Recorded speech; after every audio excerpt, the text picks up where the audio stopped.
Давайте с предпринимателями поговорим. В первом ряду у нас много интересных людей. Я вот Алиму Галимуллину сейчас бы слово предоставил. Если можно, микрофончик возьмите, смотрите. Да, ну, хотите, присаживайтесь вот сюда, если удобно, вот с краю, или вы покажете что-то.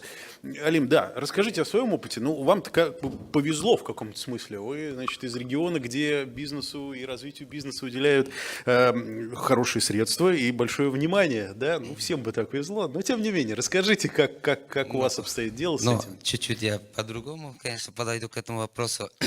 Президиум, дорогие коллеги, добрый день. Меня зовут Алим Галимуллин, я представляю Республику Татарстан. Вот.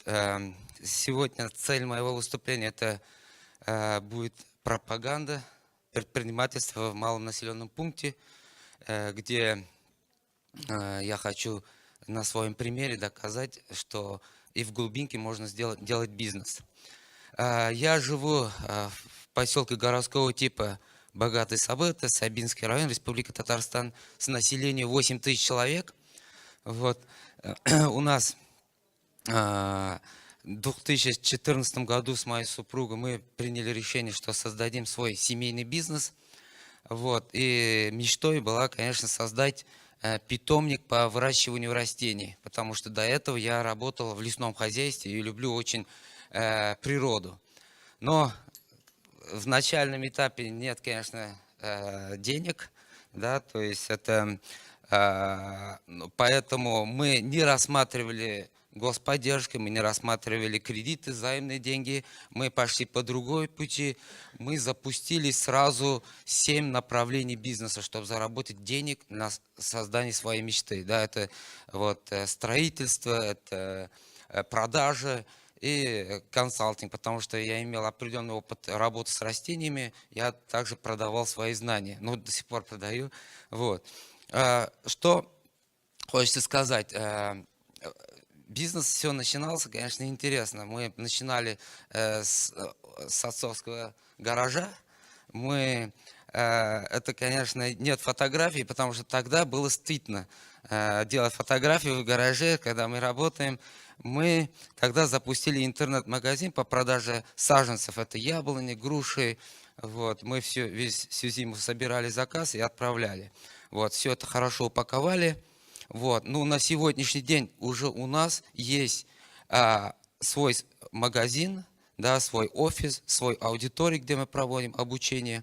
И также мы купили в этом году уже землю, где уже запустили частично уже производство растений. Если по цифрам, это мы когда начинали, у нас сырное было 9 тысяч рублей. Это вот 9 тысяч рублей. И вот до сих пор у компании нет ни одного кредита, нет господдержки, нет ничего. И на Вам не 2000... нужно просто, да? А? Вам не нужно и Я поддержка? в конце скажу. На 2017 год мы выручку сделали почти 24 миллиона. Вот. И в чем секрет, да? То есть основной это интернет-магазин нам дал эту возможность. Потому что мы в глубинке, у нас большое преимущество, чем в городе. Мы экономим на заработной плате, на арендах, на административных ресурсах. И у нас есть возможность продавать свое растение прямо клиенту, да, отправлять, потому что интернет дает эту возможность. Мы в основном конкурентные, чем город. И я вот пропагандирую всегда, что вкладывание в города, там строить промпарки, я вот хотел бы сказать, что надо обращать уже внимание в малых населенных пунктах, да, то есть, конечно же, это вот выпускаемый товар, да, саженцы. Конечно же, у нас уже идет развитие, мы хотим развиваться и сделать новое приложение, да, то есть мы хотим выйти на новый уровень. Поэтому сейчас делается техзадание, мы создаем одно приложение, где вы берете свой телефон, там можете купить также растения, и в то же время оставить свое растение у нас в питомнике. Да, то есть в нашем питомнике вы будете давать команду, поливай, там, удобрять. Специалисты компании Гафель будут ходить и поливать по вашей команде. Это все создается. Да, были сложности того, что нет вот в глубинке нет там IT-парков, нет этого. Конечно же, говорят, в чем секрет успеха компании, семейной компании Гафель, да? Первое – это публичность. В нашем мире, если ты не публичен, тебя нет. Если тебя клиент не видит в Инстаграме, тебя ничего не купит. Второе – это важный момент, это люди. Наш принцип – это чем больше мы даем людям, тем больше мы получаем. Поэтому в своем садовом центре, в своем магазине мы устраиваем большие мероприятия. Это связано с детьми. По 240 человек собираем, 180 человек. Это мы благотворительные акции делаем.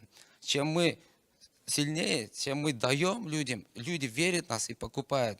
Да, то есть Татарстан, Чебоксары уже начали поставлять растения. Что хотелось бы сказать за это 3 дня? Конечно, впечатлил Владивосток, спасибо. Я много путешествую, сейчас могу себе это позволить. И я могу сравнить Владивосток с одним городом. Это Сан-Франциско. Но у вас больше преимущества. Почему? Смотрите, тут Китай, тут Корея, тут Япония. Это 3 страны, которые снабжают весь мир любыми товарами. Да? То есть какой господдержка, какой... Тут молодым надо вкладываться в IT, создавать платформы. Да, то есть это, да, лесная отрасль у вас есть, там логистика есть, но там уже сидят большие дядьки, куда вас не пустят, это точно. И это, там у них свои родственники, свои сыновья, да, то есть. А создавая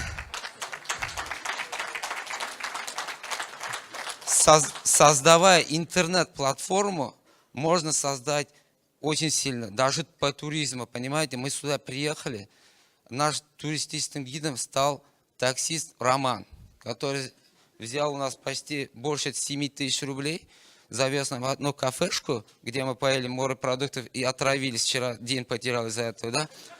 Но мне кажется, предпринимателям должно быть стыдно. Местной власти не надо верить, потому что у них своих проблем хватает. Смотрите, тут обслуживать эти мосты, это новая инфраструктура. Предприниматели должны прийти. Да? И меня всегда спрашивают, а почему господдержка? Да? В начальном этапе не нужен господдержка. Начальному предпринимателю не нужен господдержка. Нужна господдержка, когда у вас уже выручка 30-40 миллионов. Почему? Объясню. Потому что вы тогда сможете позволить себе одного работника, который будет вести все это бумажную волокиту. Это вот поддержка, они дадут 1 миллион. Вы знаете, сколько им надо будет письма писать, там, объяснять, куда вы их потратили. Поэтому не надо на это ориентироваться. Ориентироваться надо на IT, IT, IT. Еще раз повторяю, это очень перспективное место. Даже, можно сказать, вот даже вот я вот хожу и сразу тут по предпринимательству, да, один вот лайфхак, можно сказать. Открывайте здесь филиал уже. Говорят, что китайцы приезжают сюда закупать все золото, все-все-все, с чартерными самолетами. А корейцы не останавливаются в кафе, ну, в тех местах, где китайцы остановились. Это вот рынок. Создайте платформу для корейцев.